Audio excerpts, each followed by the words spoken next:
Hello, my name is Scott Hamilton and welcome to my presentation on problem solving. I do find it quite funny and ironic that my first problem solving encounter came with this video and uploading slides. So that's a real life example right off the bat with creating this presentation. But there's always ways around it and we got there in the end. So I thought I'd include this photo, which did make me laugh quite a little bit. Said if you only focus on the problem, you might miss an easy solution. Obviously from the cat, it doesn't notice that the roof is missing to its cage. And this is quite often in life. It's quite clear to say that we do all encounter problems in day-to-day business, day-to-day life, whether it's family, business, no matter what it is, we will have problems. Where as a leader, it's our role to take these problems and don't see the bad side to them, but rather see a positive side. These things happen for a reason and we must accept that. So as a leader, we must just engage these problems as they come, and I'm going to give you some ways in which we can encounter and benefit ourselves by working on our problems. So within our book, John C. Maxwell states that you can measure a leader by the problems he tackles. He always looks for ones his own size. I think this is a very valid point, as some people shy away from problems, some people strive towards them and just love taking them on. If we look at people like Mark Zuckerberg, Jeff Bezos, any of these, Elon Musk, any of these great entrepreneurs, they didn't give up on just an idea. They kept on going, and now they're world-renowned leaders and entrepreneurs in terms of the task they had. They may have had a small idea at the start, and look at what it's become. You've got Tesla, you've got Amazon, you've got Facebook. I mean, the list can go on and on. You can look at Steve Jobs with Apple. They all had an idea and would have encountered great problems at the start. And if they didn't tackle these and encounter them, they wouldn't be where they were and where they are today. So it's very clear to say risk is good, and taking these problems on is a great thing to do, and don't shy away from it. So this brings me on to our next quote. Former Secretary of State John Foster Dulles mentioned that the measure for success is not whether you have a tough problem to deal with, but whether it is the same problem you had last year. Many people in life will have a problem and just put it back, and keep on going back until it just becomes part of their life.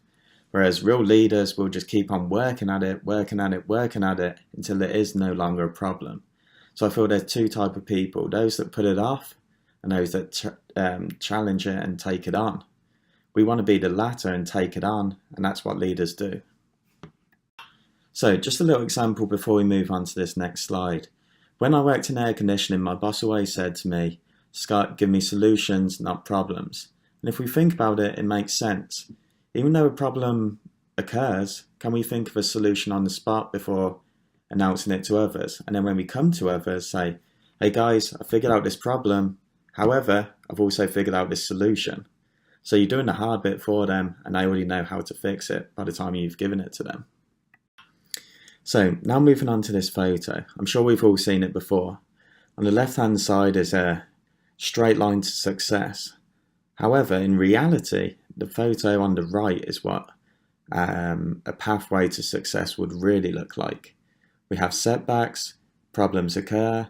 It isn't just a smooth road, and it's quite clear that we need to realize this. Many times in life, you'll get setbacks, but it's how we get back up and how we get back on the podium to achieve our goals. Do we give up, or do we strive ahead and work towards greatness? So John Maxwell states there are certain things that great leaders need to do when facing problems. The first thing is anticipating the problems before they're even here. If we can do that, then we save ourselves a lot of time because we can miss the next stages. I think the second one and the hardest one is accepting the truth. Quite a lot of people within business, and so if it's your product and your idea, they don't like to accept the truth with setbacks. Unfortunately, We have to be realistic, and we do have to see the truth. By doing that, you will clearly see the path in which you have to take and the strides you have to make towards your product to make it better. The next one is see the big picture. I feel in everything you have a beginning, a middle, and the end. If we can split it up into these 3 sections, this can make life a lot easier. Start with one thing, then work towards solutions in solving it, and then hopefully that will create a solution and an ending, which will be the end of the big picture.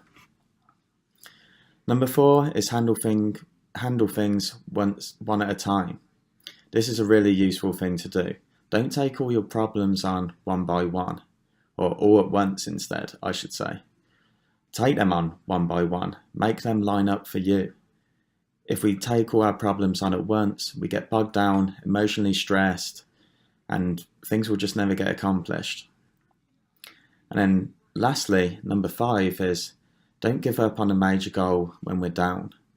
You may be on the next path to creating the next greatest thing. However, just because of a minor setback, we can't let that get us down. Keep working with your ideas. Believe in what you do.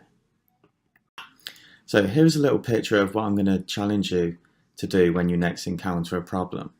If you find things hard, first of all, identify the problem you have at hand. Define what it is. Define what needs to be done and the process you need to do to take it. Explore possibilities and solutions. There might not just be one solution. Think of numerous ones, and it might even lead to a better outcome. Next, take action on what you're going to do. From your exploration, you're going to pick one.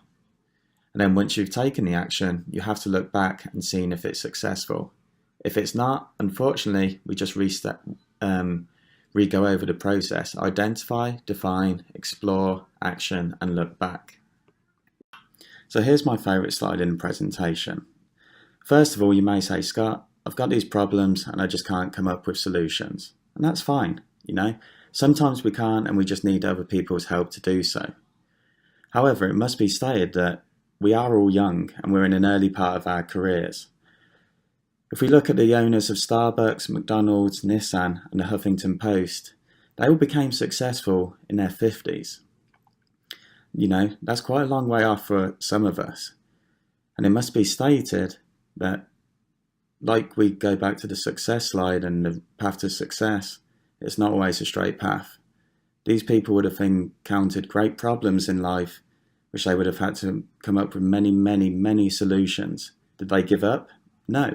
Are they now world-renowned manufacturers? Yes. So my giveaway message on this slide is never give up on what you believe in, what you achieve to do, and just believe in yourself, because you could be the next person to create the next best thing. So before I leave you for this presentation, I want to challenge you to do one thing. Think about the last problem you had, or a problem that's still existing. Why is it still here? You know, write things down, write what that problem is, and create a solution. Don't let that problem go to tomorrow, and work it out today.